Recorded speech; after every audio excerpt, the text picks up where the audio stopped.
अगले लोकसभा के चुनाव से पहले बिहार के विधानसभा के चुनाव होंगे। भारतीय राजनीति में मौसम वैज्ञानिक के रूप में पहचान रखने वाले स्वर्गीय रामविलास पासवान के बेटे चिराग पासवान ने अब राजनीतिक भविष्यवाणी करने का जोखिम उठा लिया है। दरअसल बिहार में लोजपा में चल रहे मौजूदा संकट के बीच चिराग पासवान ने बड़ा दावा कर दिया है। उन्होंने कहा है कि बिहार में विधानसभा चुनाव के बाद ही लोकसभा चुनाव होंगे, यानी कि हर हाल में लोकसभा चुनाव से पहले ही बिहार में नीतीश कुमार की सरकार गिर जाएगी और एक बार फिर से विधानसभा चुनाव होंगे। लोक जनशक्ति पार्टी में मौजूदा संकट पर बेबाकी से अपनी बात रखते हुए चिराग पासवान ने समाचार एजेंसी को दिए इंटरव्यू में कहा कि उनकी पार्टी का संविधान बेहद स्पष्ट है। राष्ट्रीय कार्यकारिणी के स्वरूप और उसके फैसलों के साथ साथ अध्यक्ष के चयन की प्रक्रिया को लेकर कहीं कोई कंफ्यूजन नहीं है। संसदीय दल का नेता चुने जाने का दावा करने वाले उनके चाचा पशुपति कुमार पारस को लोकसभा अध्यक्ष ने भले ही इसकी मान्यता दी हो, लेकिन उन्होंने अपनी बात स्पीकर ओम बिरला तक पहुंचा दी है।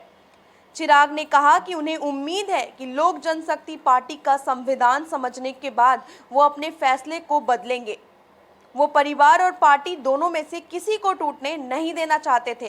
परिवार और पार्टी को बचाने के लिए वो अपने चाचा पशुपति पारस के घर भी पहुंचे, लेकिन वहां जो कुछ भी हुआ वो सभी ने देखा। चिराग पासवान ने एक बार फिर भरोसा जताया है कि राष्ट्रीय कार्यकारिणी में उनके पास पूर्ण बहुमत है और पार्टी का पूरा संगठन भी है।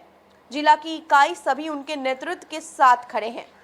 चिराग पासवान ने अपने चाचा पशुपति पारस के विरोधी खेमे की तरफ से राष्ट्रीय अध्यक्ष चुने जाने को हास्यास्पद भी करार दिया।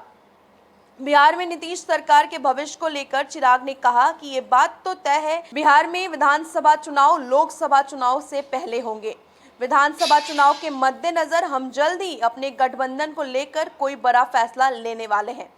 चिराग कहते हैं कि आगे लोक जनशक्ति पार्टी का गठबंधन कैसा होगा और किन दलों के साथ होगा, इसको लेकर भी फैसला जल्द कर लिया जाएगा। उन्होंने कहा कि नीतीश कुमार एनडीए में रातों रात वापसी जरूर कर गए थे, लेकिन उन्होंने एनडीए में शामिल घटक दलों के ऊपर अपनी नीतियों को थोपना चाहा। लोक जनशक्ति पार्टी इसके लिए तैयार नहीं हुआ। हम बिहार फर्स्ट, बिहारी फर्स्ट के एजेंडे के साथ काम करना चाहते थे। हम चाहते थे कि एनडीए के एजेंडे में नीतीश कुमार के एजेंडे के साथ घटक दलों का एजेंडा भी शामिल हो, लेकिन नीतीश कुमार ने ये शर्त नहीं मानी। तो लोजपा में चल रहे मौजूदा संकट के बीच में चिराग पासवान ने बड़ा दावा कर दिया है। उन्होंने कहा है कि हर हाल में विधानसभा चुनाव लोकसभा चुनाव से पहले होंगे।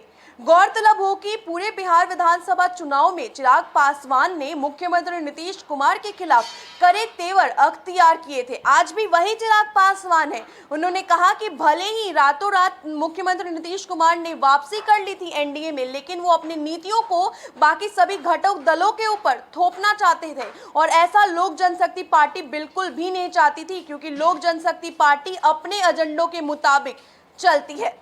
फिलहाल के लिए इतना ही। जो भी अपडेट्स आएगा फर्स्ट बिहार सबसे पहले उसको आप तक पहुंचाएगा। धन्यवाद। देखिए, मुझे लगता है कि आने वाले दिनों में और बहुत जल्द हम लोग राष्ट्रीय कार्यकारिणी की बैठक बुलाएंगे और उसमें ये सब फाइनल डिसीजन लिया जाएगा। एक बात स्पष्ट है, लोक जनशक्ति पार्टी का मैं राष्ट्रीय अध्यक्ष हूँ और राष्ट्रीय अध्यक्ष होने के नाते एक बात मैं स्पष्ट कर दूँ कि पार्टी की नीतियों को जनता तक लेकर जाना, और ख़ास तौर पर क्योंकि मैं बिहार से आता हूं तो मेरी चिंता बिहार के लिए है, बिहारियों के लिए है। मैं कभी कोई ऐसा निर्णय नहीं लूँगा जो बिहार और बिहारियों की खुशहाल ज़िंदगी या उनकी बेहतरी से समझौता करने के लिए हो, व्यक्तिगत लाभ के लिए या पार्टी के लाभ के लिए। इससे पहले भी 2005 में भी पार्टी की टूट हुई, पार्टी खत्म हुई, पार्टी को टूटना पड़ा, तो भी हमने उसको स्वीकार किया, पर पापा ने तब भी कोई समझौता नहीं किया था। और वही बात मैं आज रखता हूं, मैं कोई ऐसा समझौता नहीं करूंगा जो मेरी नीति, मेरे सिद्धांत और जो पार्टी के विचार हैं, जो पापा के सपने थे, उससे समझौता हो। तो इसी मजबूती के साथ हम लोग आगे बढ़ेंगे। आने वाले समय में अलायंस का क्या स्वरूप होगा, ये पार्टी की राष्ट्रीय कार्यकारिणी में डिसीजन लिया जाएगा। यकीनन एक बार हम लोग ने ज़रूर अकेले हम लोगों ने चुनाव लड़ा, बट आने वाले समय में जिस तरीके से गठबंधन राजनीति का ये दौर चल रहा है, तो आने वाले समय में ज़रूर लोक जनशक्ति पार्टी अगले विधानसभा के चुनाव, जो कि मैं मान के चलता हूं कि अगले लोकसभा के चुनाव से पहले बिहार के विधानसभा के चुनाव होंगे, उसमें पार्टी का या गठबंधन का क्या स्वरूप होगा, ये बहुत जल्दी आने वाले दिनों में इसको डिसाइड कर लिया जाएगा।